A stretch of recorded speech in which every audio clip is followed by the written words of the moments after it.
Ready, get set, and go! That was the last one. Watch out.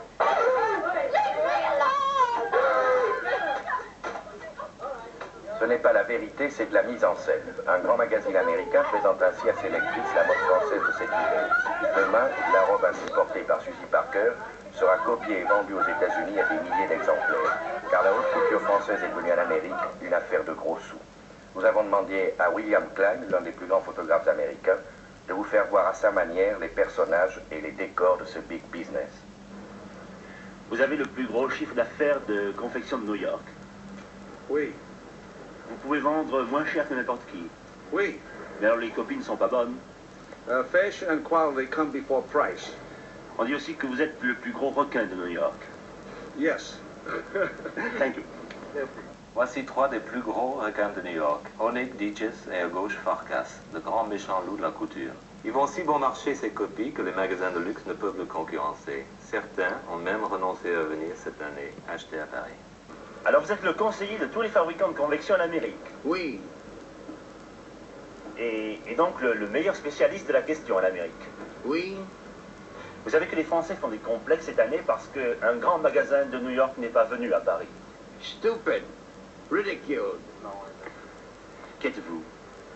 Je m'appelle Monsieur Polonic, président de Anglo Fabric, New York, Amérique, la première manufacture de laine en Amérique.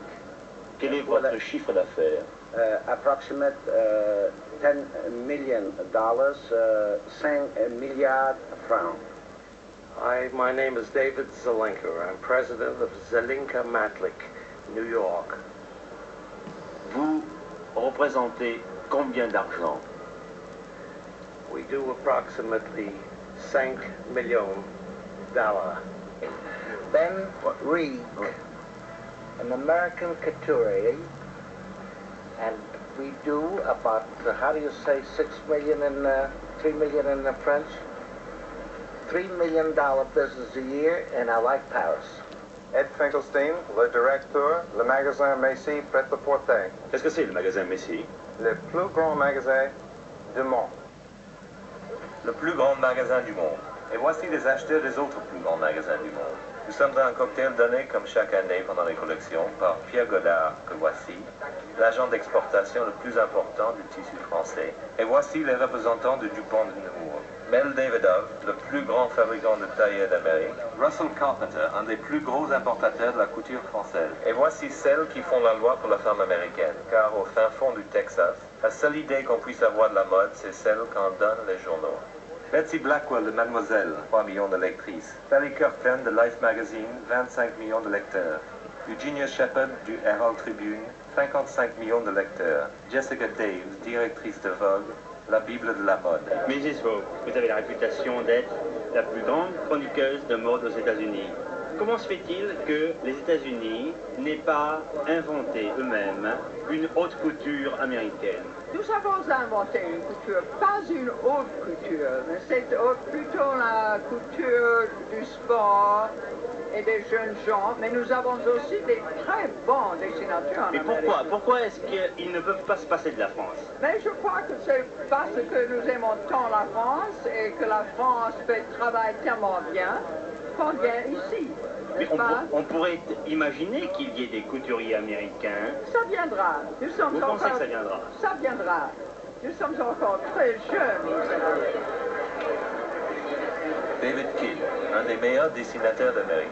Alors, comment se fait-il qu'il n'y ait pas en Amérique, vous par exemple, des dessinateurs, des modélistes qui ne s'inspirent plus de la mode européenne et qui dessinent directement pour l'Amérique?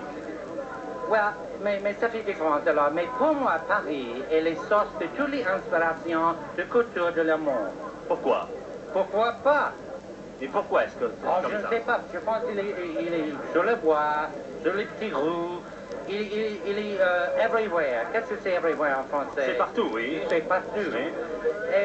Et les artisans formidables pour les petits boutons, pour les bijoux, pour les choses extraordinaires comme ça. Et ça fait les commences de toutes les inspirations de la couture. Il est toujours comme ça, et je pense qu'il est comme ça pour toujours. Écoutez, les petits boutons et puis l'artisanat et toutes ces choses, ça pourrait se faire en Amérique aussi, non? Non, pas exactement. Mais pourquoi? Je ne sais pas, je pense un Parisien est Parisien, un Américain est un Américain, mais ça fait différent alors. Andrew Arkin, le plus grand fabricant de mode.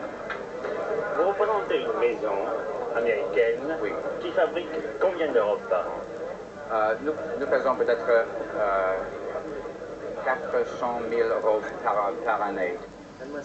Maintenant, comment un acheteur achète-t-il? Eh bien, de la même façon que M. Walker, le plus grand acheteur du Canada, achète chez Saint Laurent. Broad tailor with a skirt amazing. Yes, we have it, but we said it has a little color with a little bow too, you know, the black coat. What number is this? 76. Maintenant, qu'est-ce que c'est que ce tissu? C'est du tissu? C'est du ciré. C'est du satin ciré. De la rayonne. C'est de la rayonne cirée, mais c'est du tissu, c'est ça? That's material. The ciré is material. Celle-ci se vend mieux. Pour qu'on voit... Non, mais celle-ci a la jolie découpe. Ici, dans la poitrine. La princesse Radziwill, sœur de Jacqueline Kennedy, est venue à Paris pour un magazine de mode américain. Qu'est-ce qui vous gouverne dans le choix de modèles que vous faites des collections? J'aimais beaucoup toutes les collections, mais j'aime mieux les choses, les robes très simples, les robes noires, les manteaux, pas trop énormes. Parce qu'au fond, votre public, c'est le public américain. Vous cherchez pour la femme américaine qui veut porter des choses très simples. Oui, c'est ça. Oui. Mais les gens disent que Saint-Laurent n'est pas très facile à porter. Ce n'est pas vrai, c'est très facile à porter. Moi, je sais, mon tailleur est de Saint-Laurent et je trouve que c'est facile à porter. Vous croyez que ça peut être copié dans les magasins américains? Oui, mais j'espère pas. Pourquoi? Pour moi-même. Parce que je ne veux pas avoir le même tailleur, la même robe, le même manteau que tout le monde. Ils peuvent copier Saint-Laurent. Ils disent. C'est copiable. Ils prétendent. Mais quoi? Mais rien n'est copiable. Rien n'est copiable? Non, jamais. Rien de ce qui est bon n'est vraiment copiable. L'avenir de la mode, c'est le prêt-à-porter, donc. L'avenir de la mode, le prêt-à-porter, non, je ne pense pas, non. Ce sera toujours la création. La création de la haute couture, dans la mesure où elle peut être reprise par le prêt-à-porter. Saint-Laurent, vous le connaissez depuis quand?